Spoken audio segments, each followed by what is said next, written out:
अस्सलाम वालेकुम to all of you. जैसा कि आप सबको मालूम है कि मारूफ आलम दीन मौलाना तारक जमील साहब के हवाले से ये खबरें चल रही हैं कि उनके बैंक अकाउंट से जो है 49 अरब जो बहुत बड़ी अमाउंट है, एक रकम है, वो बरामद हुई है। अब हुआ ये है कि कार्रवाई करते हुए FIA ने, ठीक है, उनके अकाउंट मुजमद कर दिए हैं और इस हवाले तहकीकात जो है शुरू कर दी हैं। और इसमें अब ये है कि मौलाना तारक जमील जो हैं, इनको तहकीकात के बाद जो है गिरफ़्तार किया जाएगा, इनके खिलाफ मुकदमा चलेगा और एक बड़ी कार्रवाई होगी। और इसमें यह है कि इमरान खान के साथी रहे हैं, माजी में इन्होंने काफ़ी सपोर्ट किया, तो हुकूमत जो है इनके खिलाफ एक बड़ी कार्रवाई करने जा रही है।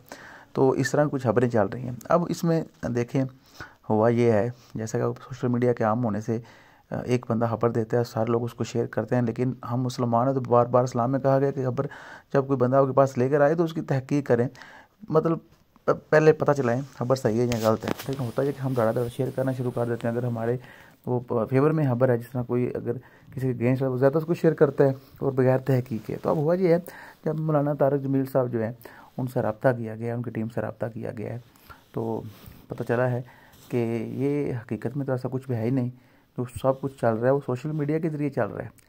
हकीकत में तो ऐसा कोई नहीं है हो रहा, ना उनके खिलाफ कोई कार्रवाई हो रही है, क्योंकि उनके बैंक अकाउंट में इतना पैसा है ही नहीं। जब पैसा ही नहीं है तो कार्रवाई कैसे होगी? तो एक बहुत बड़ी ज़ाहिर रकम है। तो इस हवाले से जो तमाम तर जो खबरें सोशल मीडिया पर चल रही हैं वो सारी फेक हैं। तो बराए मेहरबानी मौलाना तारक जमील जो एक बड़े काबिल एहतराम आलम दीन हैं, इनके हवाले जो प्रोपेगेंडा हो रहा है उसका हिस्सा मत बने, और ऐसी जो तमाम खबरें हैं उनको शेयर मत करें। Thank you very much.